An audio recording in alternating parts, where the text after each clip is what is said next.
सोचिए दोस्तों, आधी रात का समय है। आसमान में बादल मंडरा रहे हैं। चांद कभी बादलों में छिप जाता, कभी आधा झलक जाता। गांव की गलियों में बदझिंगोरों की आवाज़ गूंज रही है। कहीं कहीं पर कुत्तों के भौंकने की आवाज़ें आती है, तो दूर जंगल से सियारों की हुआ हुआ। ऐसे माहौल में अगर कोई कहे कि इस गांव में एक शैतान रहता है जिसकी ऊंचाई बस 1 फुट है, लेकिन ताकत इतनी कि पूरे गांव को तबाह कर सकती है, तो हाँ दोस्तों, मैं बात कर रहा हूँ चटिया मटिया की। दोस्तों, वीडियो में आगे बढ़े उससे पहले आपसे एक निवेदन करना चाहूँगा कि हम बहुत मेहनत से आपके लिए वीडियो बनाते हैं, तो हमें हौसला देने के लिए वीडियो को कम से कम एक लाइक कीजिए और चैनल को सब्सक्राइब जरूर कीजिए, ताकि हम आपके लिए ऐसे वीडियोस बनाते रहें। कहते हैं ये कोई साधारण आत्मा नहीं है, यह तांत्रिकों के बुलाए हुए प्रेतों में से एक है। छोटा कद पर चेहरे पर डरावनी मुस्कान और लाल लाल आंखें। गांव के लोग बताते हैं जब यह आता है तो घर के आंगन में छोटे छोटे पैरों के निशान दिखाई देते हैं, जैसे कोई बच्चा चला हो। लेकिन उन पैरों के साथ अजीब सी गंध भी होती है, शराब और खून की मिलीजुली गंध। अजीब बात ये कि जब भी ये पैरों के निशान दिखते, उसी रात उस घर से पैसे, जेवर या अनाज गायब हो जाते, और कई बार तो घर के किसी सदस्य के शरीर पर अजीब खरोंचें भी मिलती। बुजुर्ग कहते हैं ये कोई चोर नहीं, ये है चटिया मटिया। अगर इसे शराब और मांस न मिले तो ये खून चूस लेता है। गांव के बच्चों को रात में डर लगता। कोई माँ अपने बच्चे को बाहर शौच के लिए अकेला ना भेजती। औरतें दरवाजे पर नींबू मिर्ची टांग देती। आदमी लकड़ी की मसाल लेकर चलता, लेकिन फिर भी शैतान का डर सबके दिल में था। कई लोग बताते थे कि आधी रात में उन्हें अपने कानों में किसी के फुसफुसाने की आवाज़ सुनाई देती थी, जैसे कोई छोटा सा बच्चा पास आकर कह रहा हो, दारू दो, मांस दो। गांव की औरतें फुसफुसा कर कहती, अगर चटिया मटिया नाराज हो गया तो घर बर्बाद कर देगा। और कई बुजुर्ग इस डर से घर के बाहर शराब का प्याला रख देते, भले ही घर में कोई पीता न हो। बच्चों को समझाया जाता, रात को बाहर मत निकलना, वरना वो छोटे पैरों वाला शैतान पकड़ लेगा। कई लोग मानते थे कि वो सिर्फ अमीर घरों से चोरी करता है, ताकि गरीबों में उसका डर न फैले। लेकिन जब जब गरीब घर से भी अनाज गायब हुआ, लोग कहते उस रात मालिक ने उसे खाना नहीं दिया होगा। ये डर धीरे धीरे गांव की रग रग में समा गया था। गांव में एक आदमी रहता था, धनेश्वर। उसकी आदतें अजीब थी। वह मेहनत करने से कतराता, लेकिन अमीर बनने की ख्वाहिश हर समय करता। खेत में काम करने का मन नहीं, मजदूरी करने का मन नहीं, पर सोने चांदी पहनने का बहुत शौक था। एक दिन धनेश्वर जंगल की ओर भटक रहा था। वहीं उसकी मुलाकात हुई एक बूढ़े तांत्रिक से। तांत्रिक की आंखें लाल थी, बाल उलझे हुए, गले में नींबू मिर्च की माला। उसकी झोपड़ी के पास से अजीब सी गंध आती थी, शराब और धूप पत्ती की मिलीजुली गंध। तांत्रिक ने धनेश्वर को देखते ही कहा, धनेश्वर, तू क्यों परेशान है? तेरी आंखों में लालच दिख रहा है। धनेश्वर चौंक गया, आपको कैसे पता? तांत्रिक हंसा और बोला, मैं जानता हूँ सब कुछ।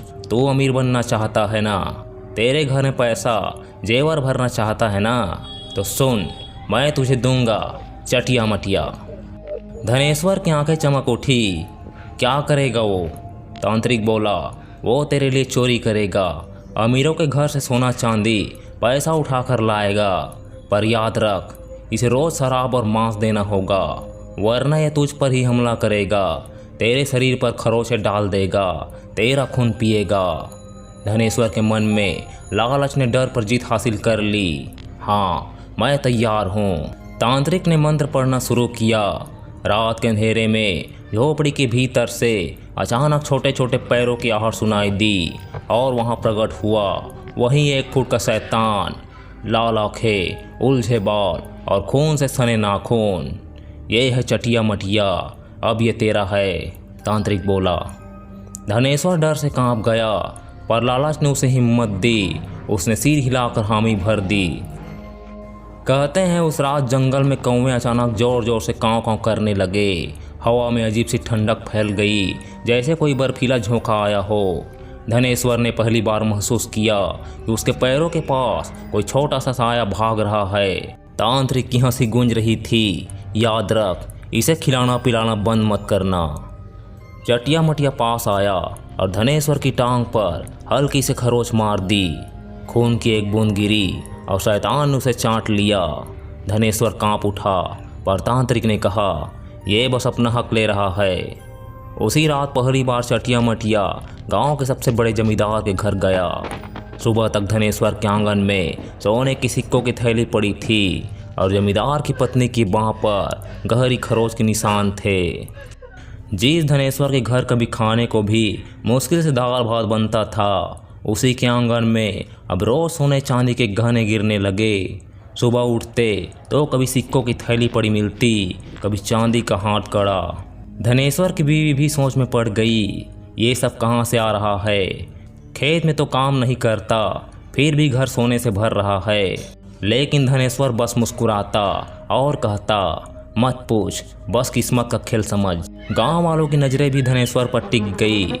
लोग आपस में कानाफूसी करने लगे, कुछ तो गड़बड़ है, अचानक इतना अमीर कैसे बन गया, जरूर कोई टोना टोटका किया होगा। उधर गांव के अमीरों का बुरा हाल था। जमींदार, साहूकार और बनिए के घर रात दर रात लुटते जा रहे थे।